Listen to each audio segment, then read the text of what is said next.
ISOWEEKNUM function extracts the number of week or the ISOWEEK number in the year from a given date. This function has only one argument. In date argument, type the date or select the cell reference that contains date. Click cancel. Active this cell. Click date and time arrow button. Click ISOWEEKNUM function. In date box, select this date. Click OK.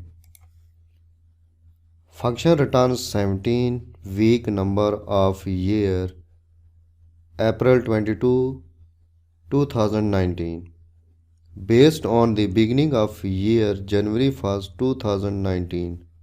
Paste the formula in other cell. Press mouse and drag to this cell. Active this cell. Function returns 47 week number of year November 20, 2018 based on the beginning of year January 1st, 2018. Function starts counting the week number from January 1st, 2018. In this way, ISOWEEKNUM function is used in an Excel worksheet. To extract number of week, ISOWEEKNUM function is used.